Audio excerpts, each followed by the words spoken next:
Ndị be anyị ekelekwanụ m unu. Anyị sị ka nke chiri ya zelu. Anyị sị ka ọ mara n'ala Igbo na mma. Anyị adị ka Chineke ada agwụ agwụ. Otu anyị kwuru ya, otu akwa ya dịrịrị.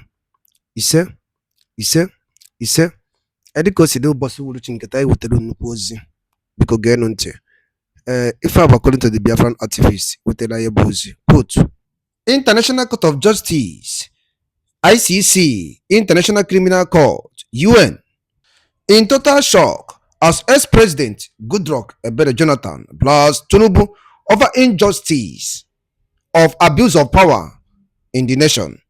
Hear the news in details. All right, this is according to the Biafran activist Wetara Yabosi.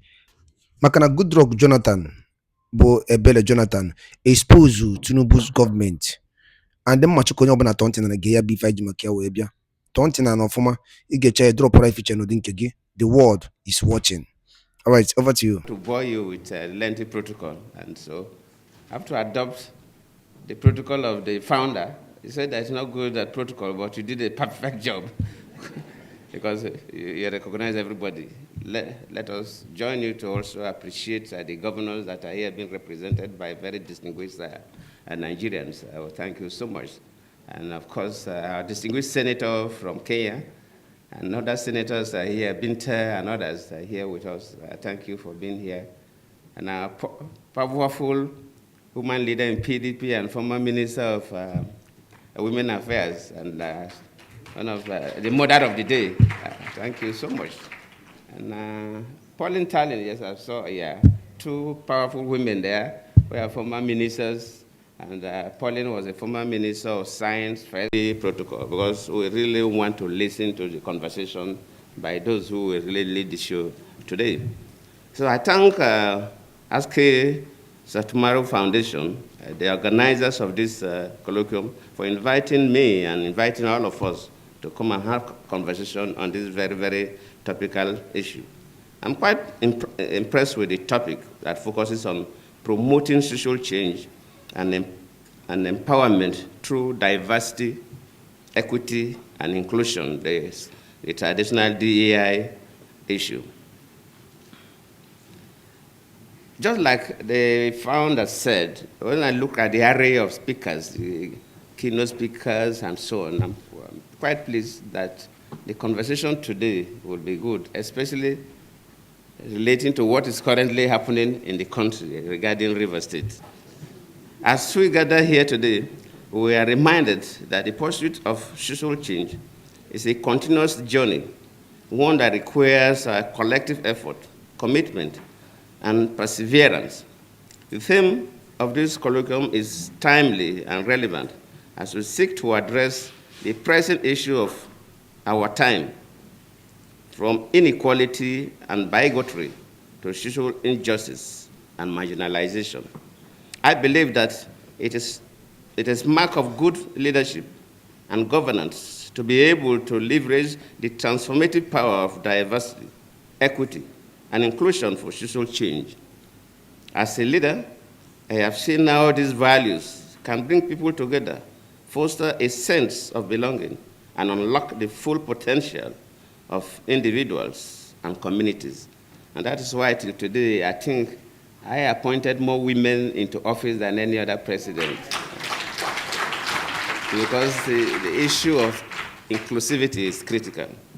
However, I have also seen how the absence of these values can lead to division, inequality, and social unrest.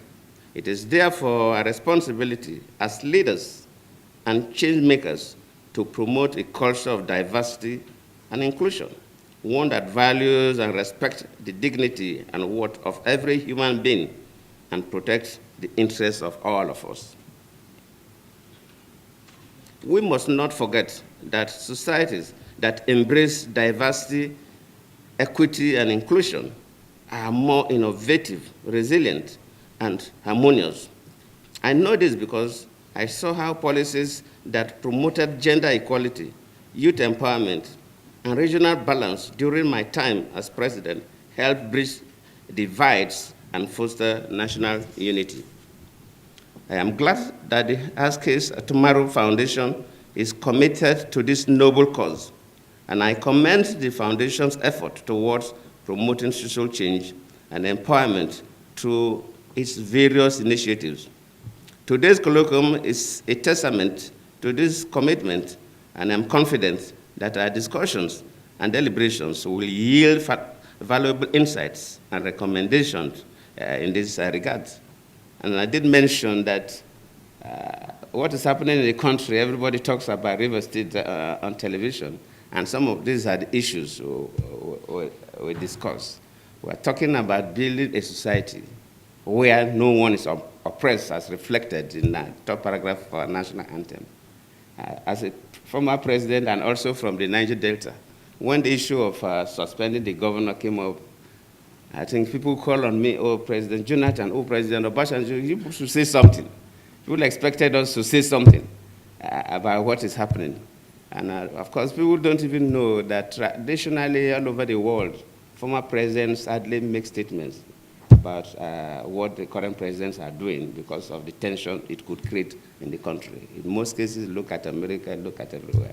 So hardly for former presidents to make, sometimes you see and you believe. And of course, what is happening in Nigeria today regarding the situation in River State is like an Indian proverb that said that if somebody is sleeping, really sleeping, you can easily wake up that person. But if the person is pretending to sleep, you find it difficult to wake up that person.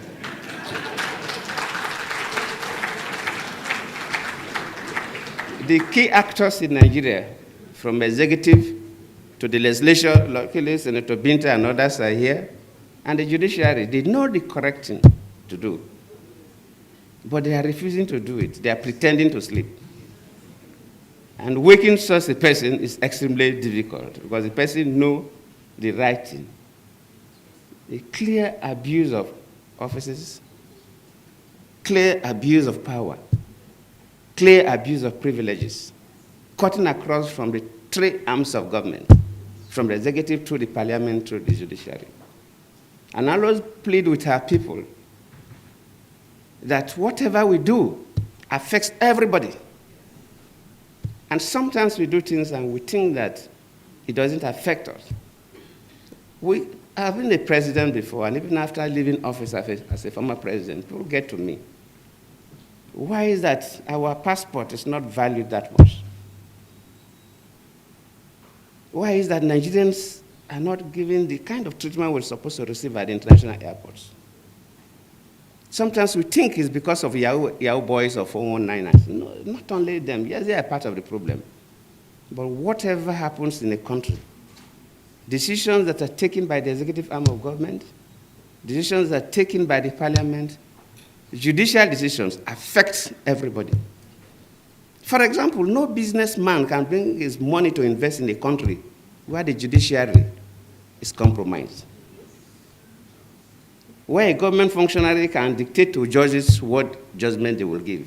No man brings his money to invest in that economy because we are taking a big risk. So whatever we do affects everybody. And if we must build a nation for our children and our grandchildren, no matter how painful it is, we must strive to do what is right. It may cost us, but we must endeavor and pay the price to insist on doing what is right. Whether you are holding an executive office as a president, a minister, or a governor, or a special advisor, or executive, whether you are holding an office in the parliament, senate, or rep, whether you're a judicial officer at the high courts or appellate courts, we must strive to do what is right. If we want to build a nation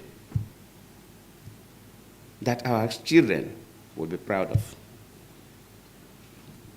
As we engage in these discussions, let us remember that promoting social change is not a one-time event, but a continuous process. It requires a sustained commitment, collective action, and unwavering dedication to the values that promote good governance. Let us also recognize that social change is a shared responsibility, one that requires the active participation and engagement of all stakeholders, including civil society, the private sector, and governments. In conclusion, I want to again express my gratitude to the Haskell St. Mary Foundation for convening this colloquium and appreciate all of you, especially a sister who came all the way from Kenya, as she has been introduced. If you are ticking the boxes for people that are supposed to be here, she fill all the gaps. Thank you for coming. And thank you from what you told me yesterday, said that Nigeria is the first West African country you have visited. So you are welcome. And I hope you will enjoy Abuja, and we'll listen to you and we'll listen to all others. So I thank you very much.